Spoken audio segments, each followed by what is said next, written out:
mu kibuga Soroti okuva mu masomero ag'enjawulo. Mu kufulumya abayizi bano Alupa bategeezezza nga bwe balina obuvunaanyizibwa okulaba nga babeera basaale mu kugema omusujja gw'ensiri ate n'okwagazisa abantu eggwanga lyabwe mu bitundu gye bawangaalira. And Anna 600, 400.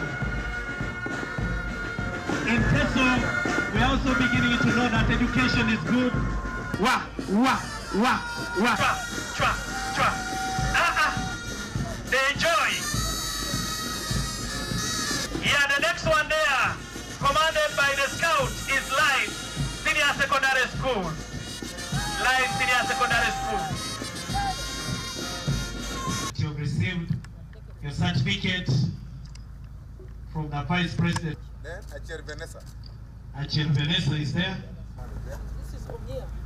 Yes. This is the one who was moving properly. Very well.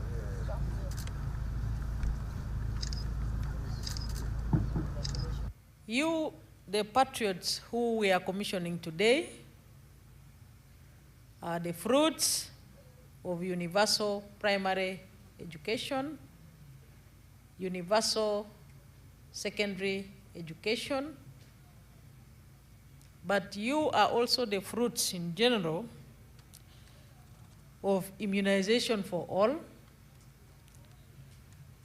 peace and security,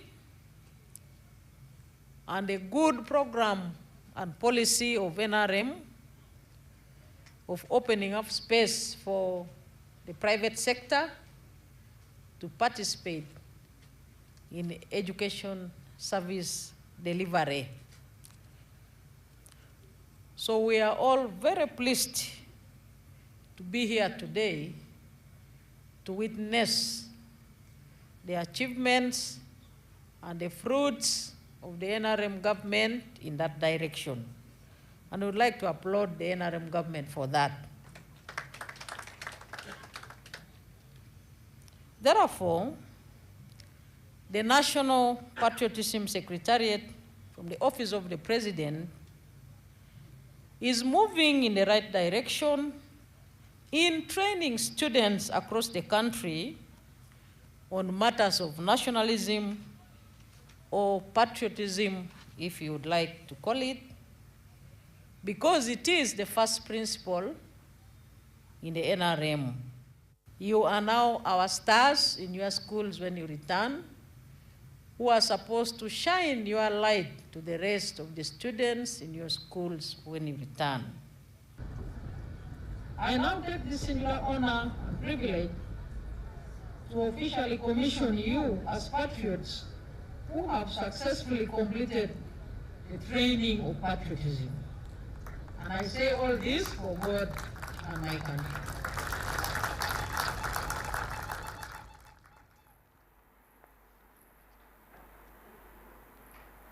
Eyo nga tuvuddeyo abatuuze mu division Nabweru mu district Wakiso gebakaaba gebakomba oluvannyuma lw'ekitongole ekya NEMA okumenya amayumba gaabwe ne basigala nga tebalina we badda. Abamu ku bano bagamba nti bamaze emyaka egisoba mu 30 mu kifo kino wabula amayumba gaabwe gamenyeddwa ate tewali kuliyirirwa.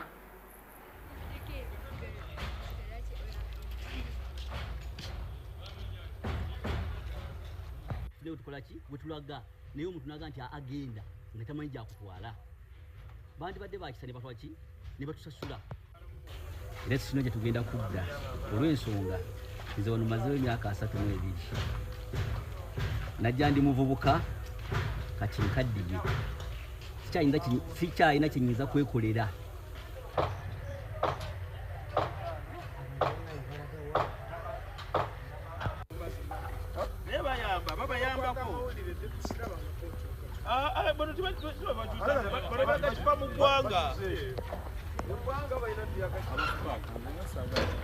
Nze najjawo kyenda mu 3 bano abagamba nti maapu yaabwe eyitawa bakola bano abanema bagamba nti wano bajjawo bakuba maapu 218 bandi babira bakisa ne bagamba kuba naffe kyatusenza wano tetwali bulungi tajja tuli bubi tetuga nti katufune ko tutuula tutegekera obukadde bwaffe ninze kati amanyi gampedde era kati munaye abatumenye batusindise kufa mazima.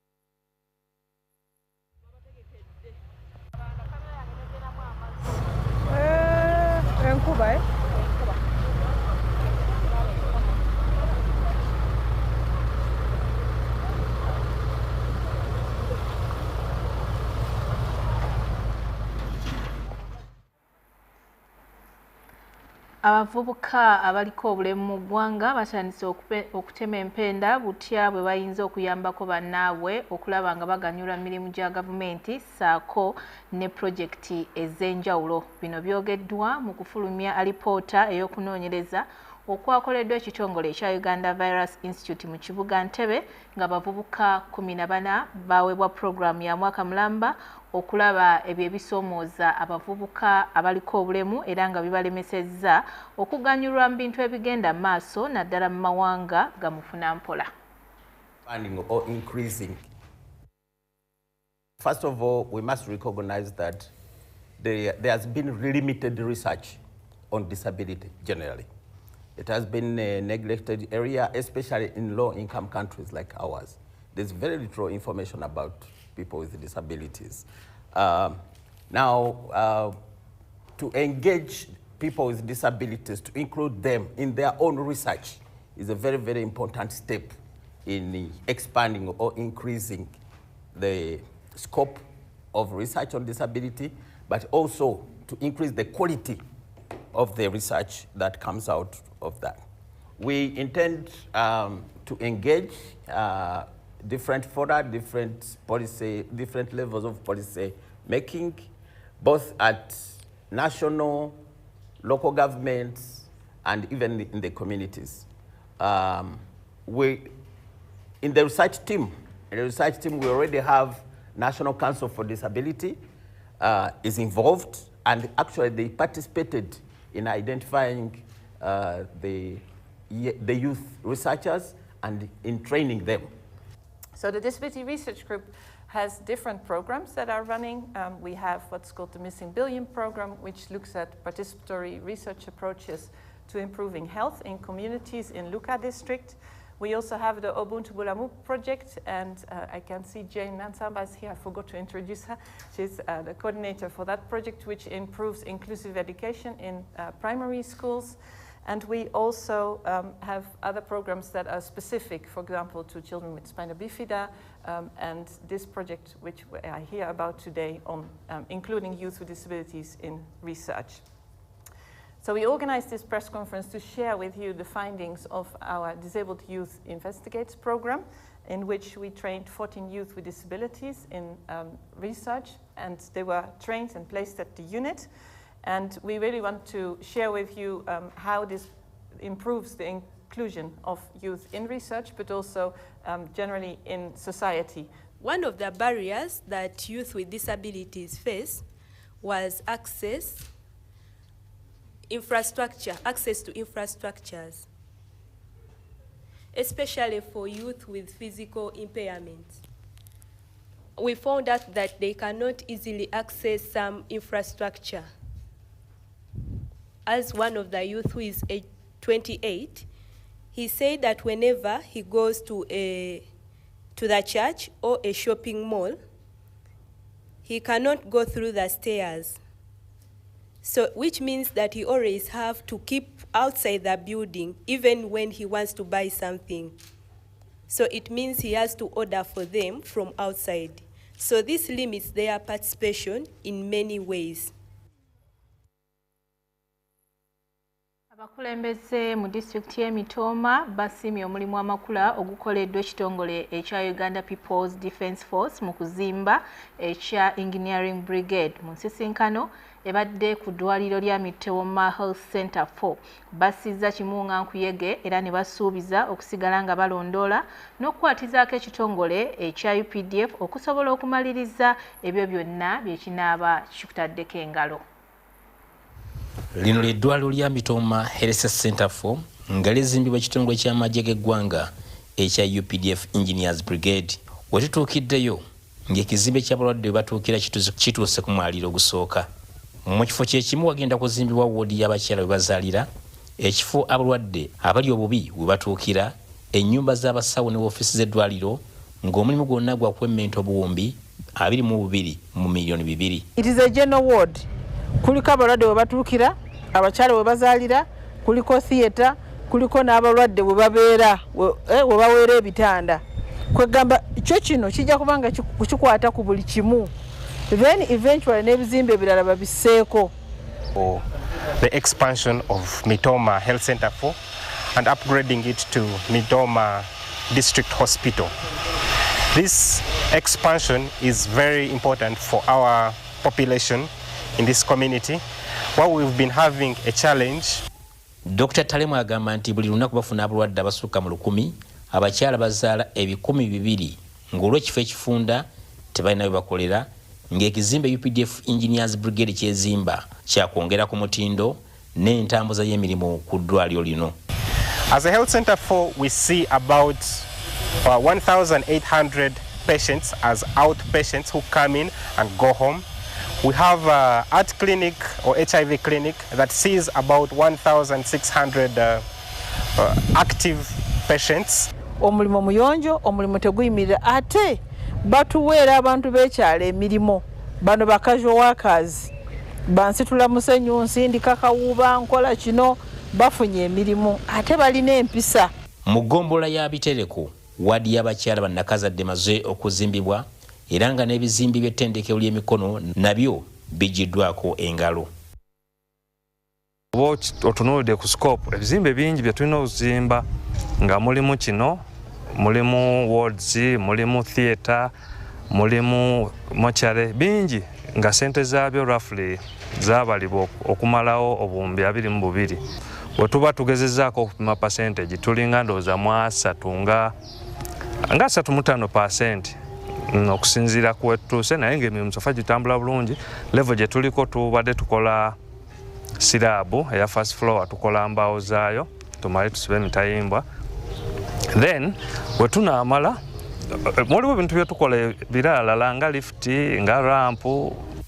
Engineer Kasozi Steven akuliddemu omulimu guno ategeereza nti baakumaliriza eddwaliro ly'Emitooma mu budde wadde ng'omulimu gukyali munene. B'ofiisi okuva mu kitongole kya Engineers Brigade balambudde emirimu egikolebwa mu disitulikiti y'Emitooma, Masaka, Gombe, Kiruhura ne disitulikiti y'e Kazo.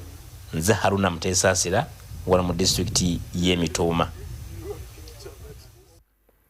Abatuuze mu disitulikiti ey'e Buduuda batandise okwekolamu omulimu mu bulungibwansi mu kaweefube okutema empenda butya bwe bayinza okwewala amataba singa gaba gazeemu okubalumba. Bano batandise okusima emyala n'okutemera amazzi emikutu we gayinza okuyita ate ne gatakosa bintu byabwe. Ssentebe wa disitulikiti y'e Buduuda wamu n'abakulembeze ku disitulikiti bagamba nti bano era babayambye okubayigiriza okulima emmere egumira embeera y'obudde. Consider this road very many people have moved to live very close to the banks by digging, by even settling. The only challenge we have is now on our main road called Bubulo Buduuda Sachura Road. This is a central government road which is 28.5 kilometers. This road is the gateway to Buduuda. It is the way that can lead us to the markets outside. Unfortunately, during the rain season, this road becomes inaccessible.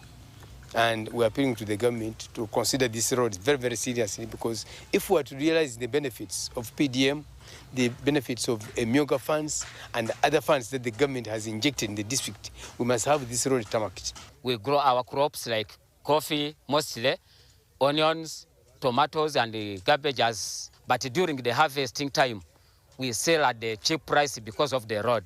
Some people of the people of our place here, they also had their culture of farming. They used to, when we could tell them they grow crops across the valley, they want to grow along the valley, which actually facilitate the running of the water and the running of the topsoil. We are implementing integrated practices that involve agroforestry, and of course agroforestry has, in addition to contributing to stabilization of soil and also adding fertility to the soil, they also they mitigate climate change. A back and forth engagement with them, and also we have encouraged them that the project is having 3 result areas where we look at the farming system, the restoration, and also market opportunities. To us as a district, the approach is very, very good because it's community based. I would say all the principles in PEEP approach that they are using, they are really community based.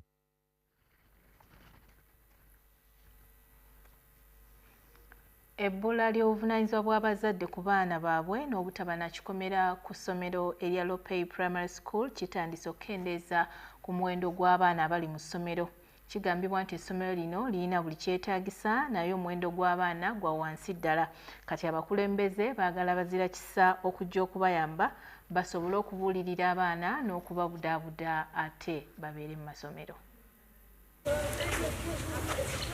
Eno Lopey Primary School mu ggombolola Lopey mu district y'e Napark nga ssomero lya gavumenti erina ebibiina ebiri ku mutindo, abasomesa, ennyumba z'abasomesa, amasannyalaze, amazzi amayonjo kw'ossa n'ebintu ebirala.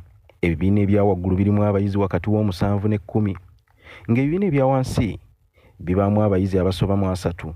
Kyokka ekyewuunyisa waliwo n'ebibiina omutali wadde n'omuyizi. There are this one, 1, 2, 3, 4.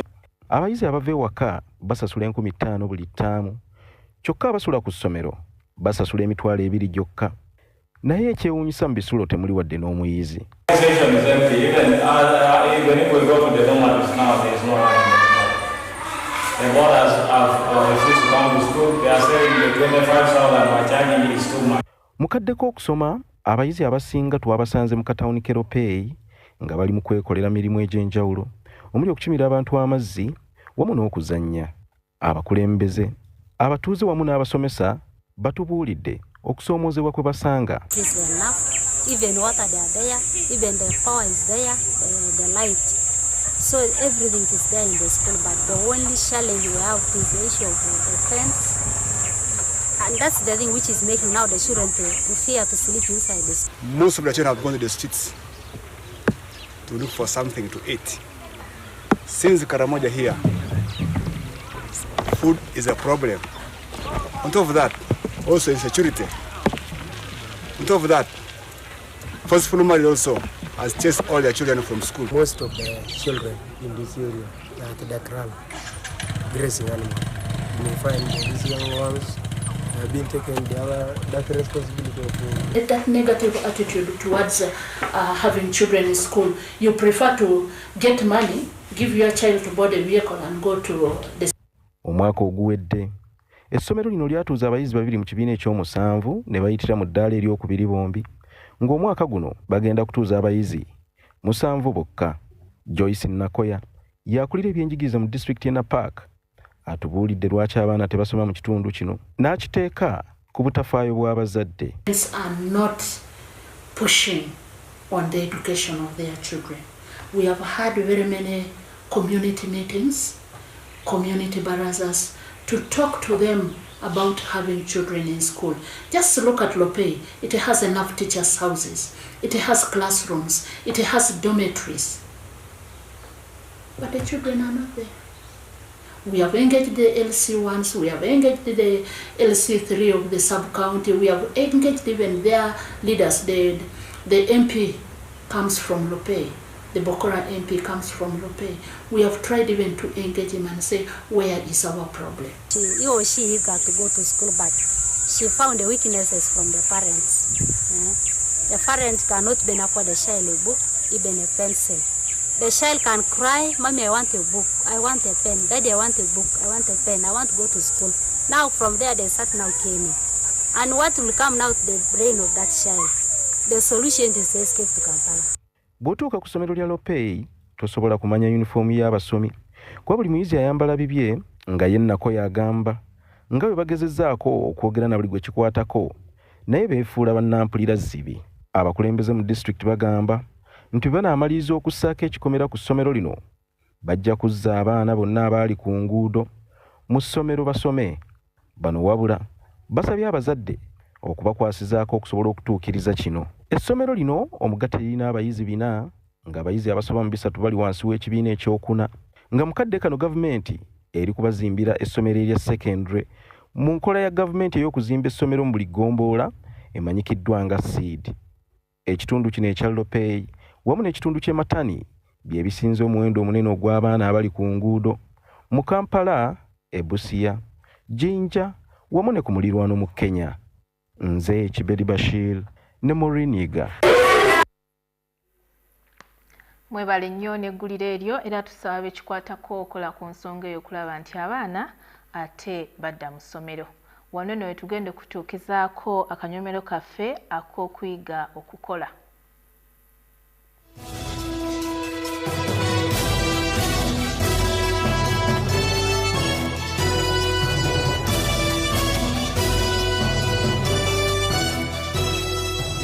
Mbebaza okutambula naffe mu kanyomero kaffe weekolere tukyalina omukyala Martha's Kitchen and Bakery ng'era bwe tutunuulidde enkola ya cupcake mu kaseera kano kamukutuuseeko ate era atulage engeri gy'akolamu cake ey'amadaala.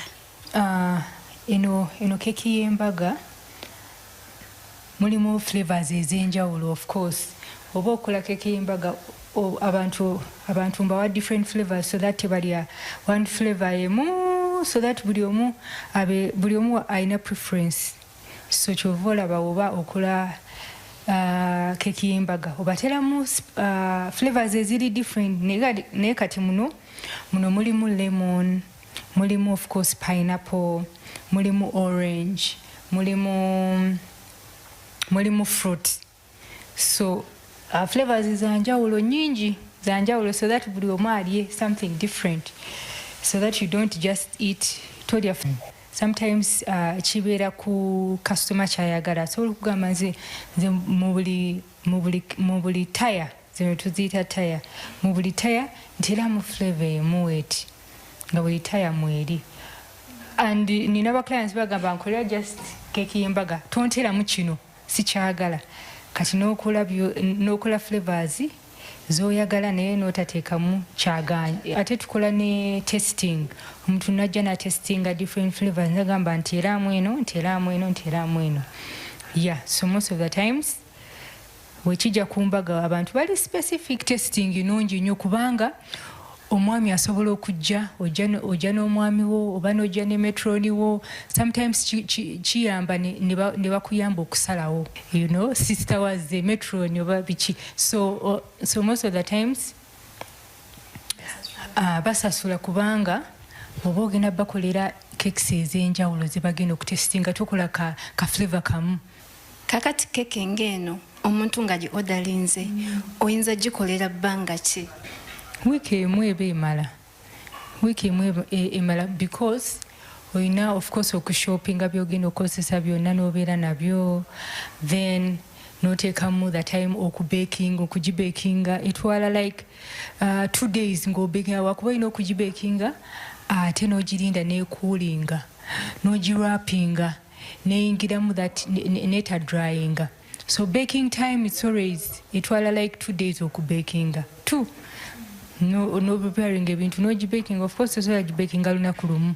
Follow me on Facebook ndi Martha's Kitchen and Bakery, on Instagram still ndi Martha's Kitchen and Bakery, on TikTok ndi Nat.